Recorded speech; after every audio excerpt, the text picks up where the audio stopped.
ani simaa wajjin jiraachuu barbaada anas jaalatee sitti dhufee nama tokko argaa hin danda'u walaa abbaa kiyyaa walaa haadha tiyyaa nam tokko argaa hin danda'u namni birallee haa hinaafu shabalee oorootu meebii hinaafu malaa namoonni birallee jiraachuu malan abbaan ilmoo ofii akkamitti hinaaf kanaaf Samiiraan nama xoorataa baheen barbaadu ijoollee shabaaba akka ofii wajjin qashaa jettee akkasii jiraachuu barbaaddi dhageettan gurratti si calawu kanaaf nabee kana baradhaa yoo nan beeyne nama nabee kun gaafadhaa natti koota ana wajjaasaa akka obboleessaatti akka ilma biyyaatti Samiira anatu irraa bakka bu'u natti fida dokumentii Abdulaziz anatu fuudhee Samiira geessaa Samiiraan waa'ee barnoota isaallee waan guutuun anarraa jetti shabalee oorootu jaarsummaan duraan nu dhaabachuuf deemtu san dhiisi amma jaarsummaan ati dhaabachuu qabdu abbaa Abdulaziz irraa waraqaa ragaa tamana barnoota Abdulaziz ittiin barachuu danda'u san irraa fuudhii natti fidi ana fuudhee Samiira fida. Assalaamu alaykum warahmatullahi wabarakatuhu jirra jirtu hordoftootaa fi kabajamtoota Sa'iid Ooroo akkam nagaa keessanii bakkuma jirtanitti nageenyi kiyya koon irraa madda isinaa ga'u isiniin jechaa egaa walitti dachaan egaa hordoftoota fi kabajamtoota kiyya isinillee baga nagaa naatatanii nagaa na iddanii baga rabbi nagaa walitti nu dachaase. Alhamdulillahi rabbil aalamiin chaanalli kiyyalleen dura uguramee ture yeroo dhafna jalaa uguramee ture hedduu rifadheeyyuu alhamdulillahi naa deebi'e rabbiin galanne haa ga'u naa deebi'ee jira. Qoragaadha kiyyaatti yoo isin deebise egaa har'a maal qabattee dhuftee Sa'iidii jechuun keessanii nafuu akka addaan banne illee turree jirra. Har'a wanni an qabadhee dhufe waan addaati. Waan addaa hoggaa jedhu waan lafa kanarra hin jirre miti lafa kanarra jiru walitti gadi finnaga. Har'a wanni an dubbachuuf deemu waa'ee Samiiraatii fi Abdulaziz waa'ee nama biraa hin dhiifnaawu. Waa'ee shabalee ooroo waa'ee ammallee mootiyyuu weebtuub wayin immoo abbaa Abdulaziz hinaasoo inuu hin dhiifna khalas maalitti dhiifna yoo jettanii sababa na dhiisisutu jira. Abdulaziz irraa afaan ofiitiin as bahee Samiira wajjin viidiyoo waraabee ani kinoo wanni ani kaleessa hime sun ni taate dhugaa taatee mul'attee jechuudha. Akkuma ani shakke san taate dubbiin ani har'aan booda odoo wanni feete galte mana keenyatti deebi'uu hin barbaadu warra keenya biratti illee deebi'uu hin barbaadu jedhe mucaan ani simaa wajjin jiraachuu barbaada anas jaalatee sitti dhufee nama tokko argaa hin danda'u walaa abbaa kiyyaa walaa haadha tiyyaa nam tokko argaa hin danda'u jedhe warri jaarsummaa nu deemu sun illee immoo ni kijibanii jaarsummaa wayitti fuun deemanii Samiiraan siiriin natti goote hin jirtu warri siiriina godhuu barbaadu warra abbaa kiyyaa fi haadha kiyya jala deemee jaarsummaa maali jedhee haasa'u kanaa jedhe mucaan akka ajaa'ibaatti haasa'e. Samiiraan leengaa achirratti kinoo akkuma isin agartan kaa'amee bakka Samiiraan jirtumee walumaan haa agarru.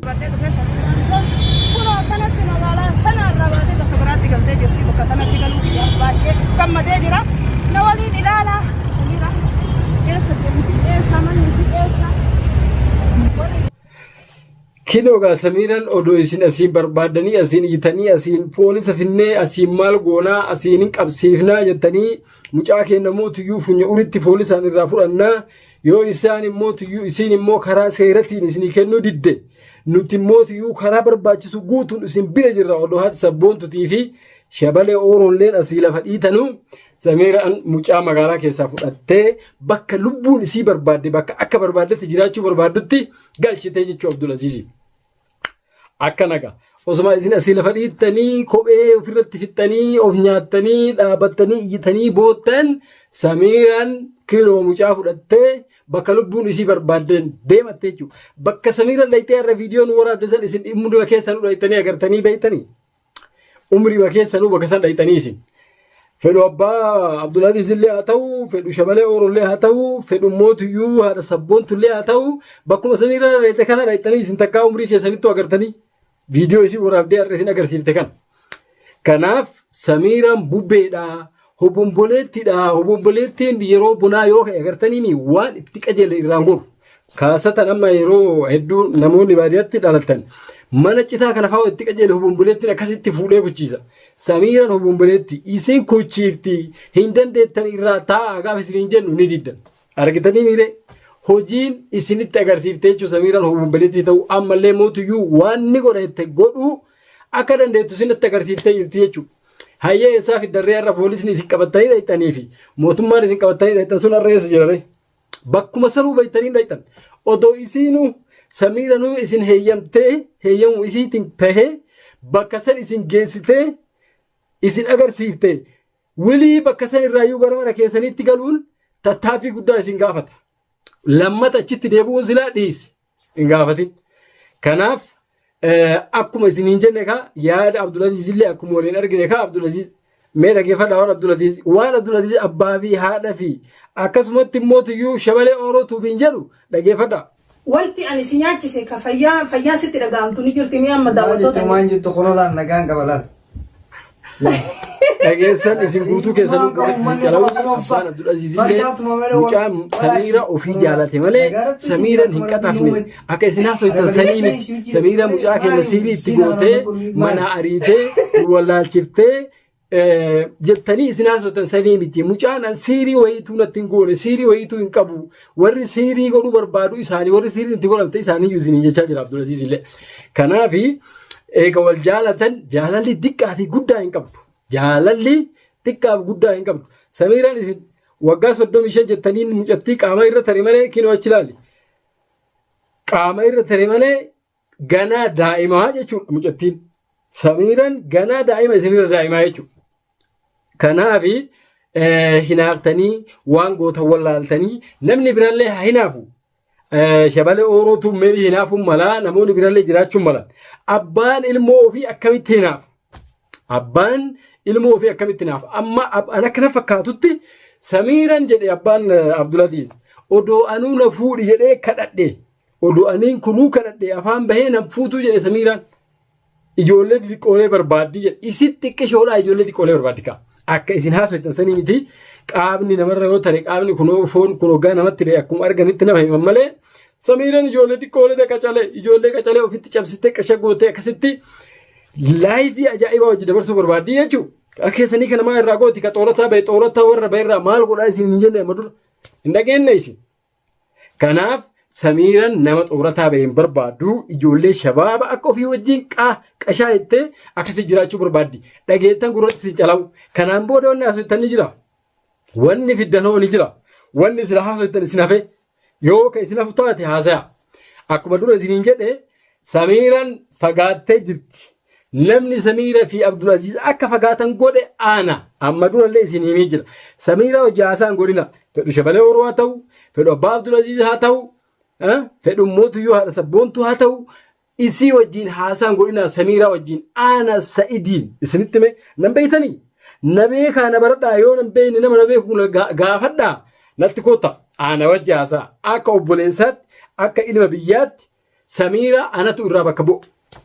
Abdulaziz fi Samiira ana walitti fide akka isaan walitti dhufanii wal jaalatan ka godhe ana akka Samiira lama hin kisaarre ka godhe ana gaafa isin akkasitti dhaabbattanii jala dalaydanii Faarisiin jalaa fuutanii gaara qajeelchitanii kuchiiftan isin waan taatu dhabdee imimmaan ofiitti hafte san kutadhean akka mucaa kana si jalaa fuudhee maammakkaarru Samiiraa kennu akka mucaan kun Samiiraa jaalatu Samiiraan maaruufaa isillee nu himte jirti nus ni beeynaa jechuudha. Anniin beekaa kiyyatti yoo isin beekuu walaaltan Abdulaziz Samiiraa jaalachuu ture duraanu. Mucaan keenya waggaa 15 jaalala hin geenne daa'ima xiqqishuudha inni jettanii boottan. Mucaan daa'ima xiqqishuu miti waggaa 15 kamaali keessin himta waggaa 15 miti mucaan waan guutuu baree jira. Isin walitti beeka mucaan. Barnoota kiyya fixee biyyuma abbaa fi haati kiyya jirtu kanaayyuu hin taa'u jedhe mucaan kinoo dhageeffadhaa. Cinqii isaan hin dandeenye. Biyyaalaa deemneen. Biyya biraa deemna. Biyyaalaa deemneen. Cinqii isaanii ta'uu argitan kaa barnoota kiyya fixeetiin asirraa biyya biraa deemna malee bakka lubbuun teenya barbaade deemnee jiraanna malee biyyuma haadha abbaan kiyya jirtu kanaayyuu hin taa'u jedhe mucaan. Ilaa akirratti isinitti mee kanaa ol maal barbaaddan? Mee humna isin barbaadan naa himaa kaa. Moo akkuma itti Samiira akkas godhe jettanii mucama sanuu akkas gootanii sirriitti gootanii mana deebisuu barbaadanii mucaan manatti isin hin deebu. Deebi'uufillee qophii hin jiru karoorallee hin qabu kaayyollee hin qabu. Ani wanni isinii dhaamu Samiiraan duraanillee mucaa gaafa durii jaarte isii Faarisiin sossobdanii Samiiraan sirra guddoo maaliidha jettanii kaatanii waamtanii akka inni ammallee isii tana saamee dhufu gootanii diinagdee irraa fuutanii isa gara gaara qajeelchitan. Akkasii miire Samiiraan mootiyyuu diinagdee san eenyuun jijjiiradheette diinagdeen humaanaan gootu Abdul Aziz qacalee kana wajjin jaalala fakkaa qacaa jedhee akkasitti oobadhaa Abdul Azizin fuudhuu qabaatti.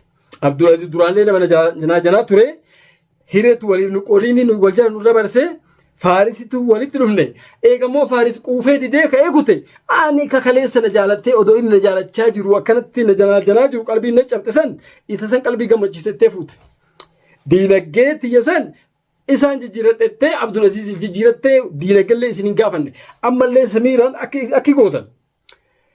Haadha abbaa Abdul Azizii fi abbaa Abdul Aziz illee mucaa waa'ee dokumentii barnoota isaa keessan san Samiiratti geessa natti fida ana Samiira geessa isin Samiira bira dhaquun taatan isinii hima jira muree isin Samiira bira dhaquun taatanii bakka Samiira jirtullee arguun hin taatan viidiyoo maan argaa malee qaama hin agartan natti fida dokumentii Abdul Aziz anatu fuudhee Samiira geessa Samiiran waa'ee barnoota isaallee waan guutuun anarraa jetti anarraa natu ofii fudhata Abdul Aziz jedhana barsiisa har'aan booda waan Abdul Aziz hin yaadinaa isin jettu. Hiyyadina waa'ee Abdul Aziz wanni takkittiin isin gootan haadha fi abbaan Abdul Aziz illeen waraqaa isaa ta inni barnoota ittiin seenu san natti fida an fuudhee Samiira geessee mucaa barnoota ni mucaa Samiira bira taa'ee haa baratu jaalala bareedduu oowwitu onachaa akkas yoo mucaa keessanii kan yaadan taate mucaa yoo akka baratu barbaaddan yookaan immoo waraqaa mucaa kennuu dhooggattanii mucaa barnoota irraan hambisinaa.